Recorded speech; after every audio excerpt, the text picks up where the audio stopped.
అందరికీ praise lord. ఈరోజు July 18వ తారీఖు దేవుని వాక్య ధ్యానాన్ని మనము చూసుకుందాం. ప్రాముఖ్యంగా ఈరోజు మనము ధ్యానం చేసేటటువంటి వచనాలు హబక్కూకు గ్రంథం 3వ అధ్యాయము 8వ వచనం నుంచి 15వ వచనం వరకు గల వాక్య భాగాన్ని మనము ధ్యానం చేయబోతా ఉన్నాం. ఇక్కడ మనం గమనించినట్లయితే ఈ 3వ అధ్యాయం అంతా కూడా ప్రవక్త యొక్క ఆరాధన, అంటే దేవుడు తనకుంటున్నటువంటి ప్రశ్నలను బట్టి ఆయన తెలియజేసినటువంటి ఆ సమాధానాలకు ఇక్కడ ప్రవక్త యొక్క ప్రార్థనా తీరు ఎట్లా మారిందో మనము మొన్నటి దినాన చూసి ఉంటా ఉన్నాం. ఈరోజు ప్రాముఖ్యంగా మనం ఆలోచించినట్లయితే ఇక్కడ మనం గమనించాల్సినటువంటి విషయము, ఈ ప్రవక్త యొక్క ఆరాధనలో దేవుని యొక్క అద్భుత విజయాన్ని మనకి ఇక్కడ జ్ఞాపకం చేస్తూ ఉన్నాడు. ఎందుకనంటే హబక్కూకు ప్రవక్త తన యొక్క ప్రార్థనా తీరు మారడము ద్వారా ఇక్కడ మనకొక మార్గదర్శకాన్ని చూపిస్తూ ఉన్నాడు.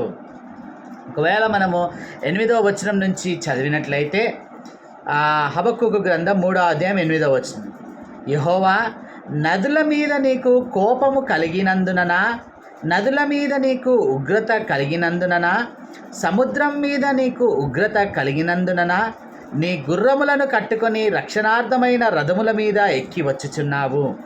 విల్లు వరలో నుండి తీయబడి ఉన్నది. నీ వాక్కుతోడని ప్రమాణము చేసి నీ బాణములను సిద్ధపరచి ఉన్నావు. భూమిని బద్దలు చేసి నదులను కలుగజేయుచున్నావు. నిన్ను చూచి పర్వతములు కంపించును, జలములో ప్రవాహములుగా పారును. సముద్రాగాధము ఘోషించుచు తన చేతులు పైకెత్తును. నీ ఈటలు తలతలలాడగా సంచరించు నీ బాణముల కాంతికి భయపడి సూర్యచంద్రులు తమ నివాసములలో ఆగిపోవుదురు. బహు రౌద్రము కలిగి నీవు భూమి మీద సంచరించుచున్నావు. మహోగ్రుడవై జనములను అణగదొక్కుచున్నావు. నీ జనులను రక్షించుటకు నీవు బయలుదేరుచున్నావు. నీవు నియమించిన అభిషిక్తుని రక్షించుటకు బయలుదేరుచున్నావు. దుష్టుల కుటుంబీకులలో ప్రధానుడొకడుండకుండా వారి తలను మెడను ఖండించి వారిని నిర్మూలము చేయుచున్నావు. బీదలను రహస్యముగా మృంగివేయవలనని ఉప్పొంగుచు నన్ను పొడి చేయుటకై తుఫాను వలె వచ్చు యోధుల తలలలో రాజు యొక్క ఈటలను నాటుచున్నావు. నీవు సముద్రమును త్రొక్కుచు సంచరించుచునున్నావు. నీ గుర్రములో మహాసముద్ర జలరాశులను త్రొక్కును.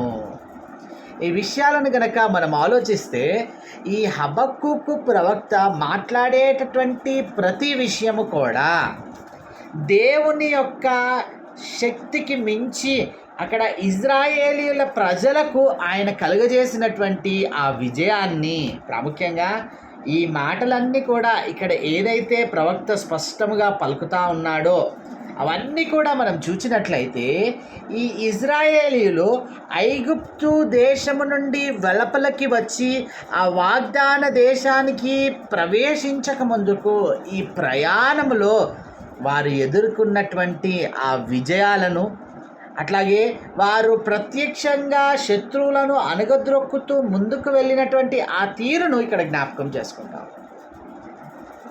ఇది ఇక్కడ గ్రహించాల్సినటువంటి విషయము,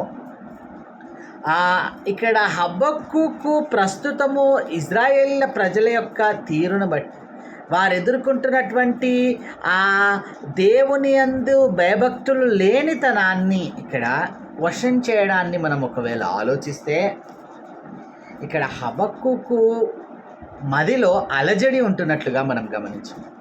అయితే ఇక్కడ గమనించాల్సినటువంటి విషయము, కానీ హబక్కూకు దేవుని యొక్క హృదయం ఎరిగిన తర్వాత ఆయన ఆరాధిస్తున్నటువంటి అద్భుతమైన తీరుని ఇక్కడ మనం గ్రహించగలగాలి.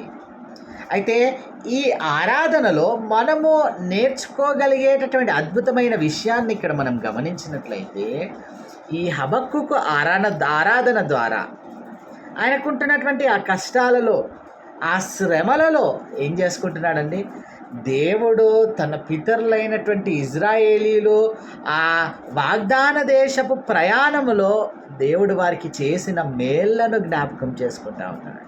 ఒక మాట ఇక్కడ మనము ఆలోచిస్తే, అక్కడ మనము గమనించినట్లయితే ఆ సూర్య చంద్రులు ఆగిపోదురు అనేటటువంటి మాట యెహోషువ కాలంలో జరిగినటువంటి మాట కాదా? అంటే అద్భుతముగా ప్రతి అడుగులో వారిని కాపాడినటువంటి లేదా దేవుడు చేసినటువంటి ఆ మేలులను ఇక్కడ హబక్కూకు ప్రవక్త తలుచుకుంటా ఉన్నాడు. ఇక్కడ గ్రహించాల్సినటువంటి విషయము, కష్టాలు శ్రమలు వచ్చినప్పుడు మనము చేయవలసినటువంటి గొప్ప విషయాన్ని ఇక్కడ మనం గమనిస్తే, దేవుడు మన పాస్ట్ వెనక్కి తిరిగి చూసి గత సమయాల్లో లేదా మన గతంలో దేవుడు మనకి చేసినటువంటి మేలులను మనము జ్ఞాపకము చేసుకునగలిగితే, ఎన్నిసార్లు ఎట్టి క్లిష్ట పరిస్థితుల్లో నుండి ఆయన మనల్ని కాపాడాడు అనేటటువంటి ఆ విషయాన్ని మనము జ్ఞాపకం చేసుకుంటే, ప్రస్తుత విశ్వాసములో మనము మరింత బలపడము చాలా ఉన్నతమైన విషయంగా మనం ఇక్కడ గుర్తించాలి. ఆలోచించినట్లయితే ప్రవక్త ఇక్కడ ఏ ఆవేదనతో ఆయన ఈ పుస్తకాన్ని లేకపోతే ఈ గ్రంథాన్ని ప్రారంభించాడో, అల్టిమేట్గా దేవుని ఆరాధనకు అంతిమంగా అది దారి తీస్తున్నట్లుగా మనం గుర్తించగలుగుతాం.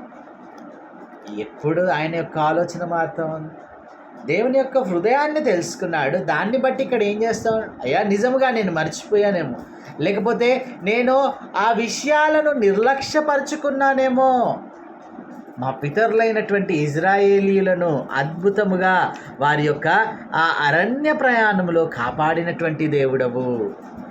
పక్కన మోషే ద్వారా, మరొక పక్కన యెహోషువ ద్వారా నీవు ఆ అద్భుతముగా క్షేమముగా ఆ వాగ్దాన దేశమునకు చేర్చిన వాడవు. ఆ మేలులు జ్ఞాపకం చేసుకుంటాము. ఆలోచించాలి. దానిని జ్ఞాపకం చేసుకుంటూ ఇక్కడ ఆరాధన చేస్తాం.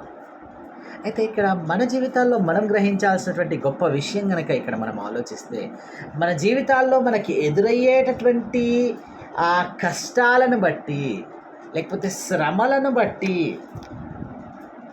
మనము గ్రహించాల్సినటువంటి విషయం, ఆయన గతంలో మన జీవితాల్లో చేసినటువంటి మేలులను మనం ఒకవేళ జ్ఞాపకము చేసుకుంటే ఖచ్చితముగా మన విశ్వాసంలో బలపరచబడతాము. అదే విషయం కాదా ఇక్కడ ప్రవక్త జీవితంలో మనం ప్రత్యక్షంగా చూస్తున్నది. ఇక్కడ ఆరాధనగా అనగానే మన హృదయాల్లో మెదిలేటటువంటి విషయం స్తుతి స్తుతి స్తుతి అని, లేదా హల్లెలూయా హల్లెలూయా హల్లెలూయా అని పలకడం కాదండి.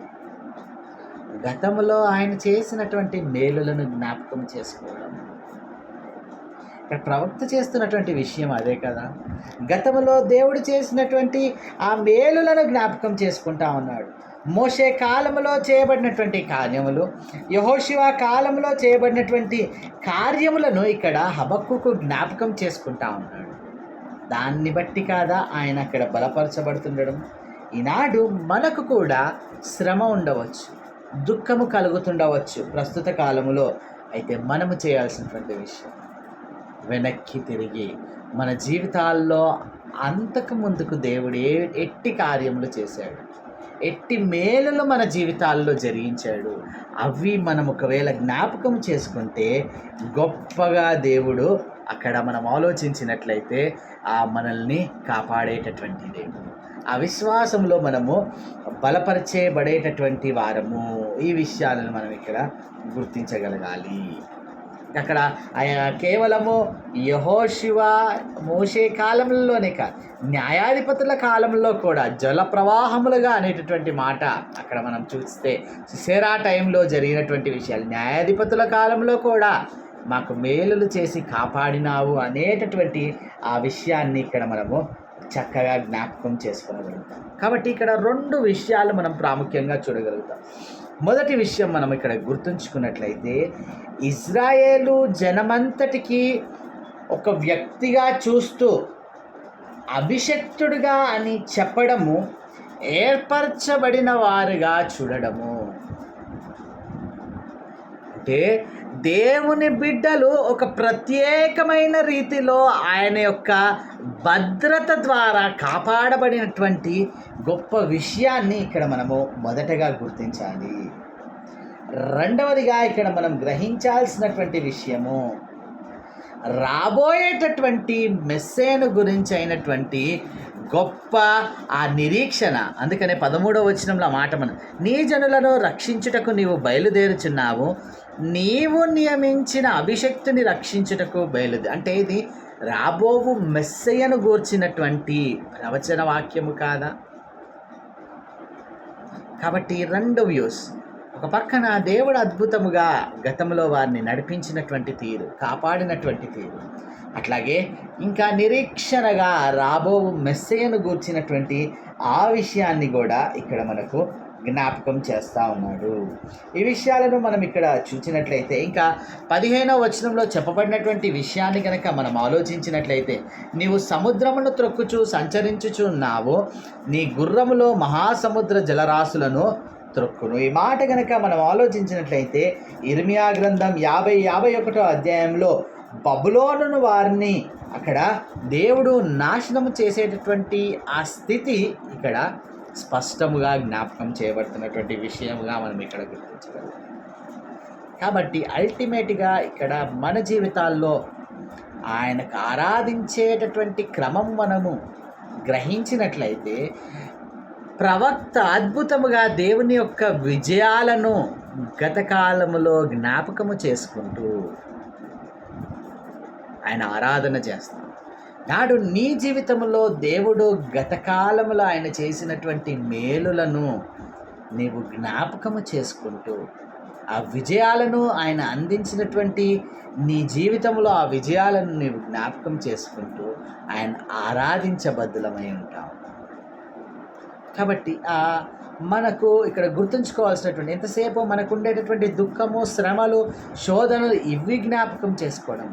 ఆరాధన అనగా స్తుతి హల్లెలూయా అనడం కాదు. ఒకసారి వెనక్కి తిరిగి చూడండి. మన జీవితాల్లో ఏ స్థితి నుంచి దేవుడు ఈనాడు ఈ స్థితిలో నిన్ను నిలవబెట్టాడో అది నీవు జ్ఞాపకం చేసుకోవాలి. ఇక్కడ ఆలోచించినట్లయితే, ప్రవక్త హృదయలోతుల్లో నుండి ఈ ఆరాధన పెళ్ళు బీకుతున్నట్లుగా మనం గుర్తించగలం. కాబట్టి నీ జీవితంలో ఆయన చేసినటువంటి మేలులు నీవు జ్ఞాపకం చేసుకోగలవు. ఇట్టి ఆరాధనే నీ జీవితంలో నుండి వెలుపటికి వస్తుంది. అది దేవుని యొక్క విజయం అని నీవు గుర్తించాలి.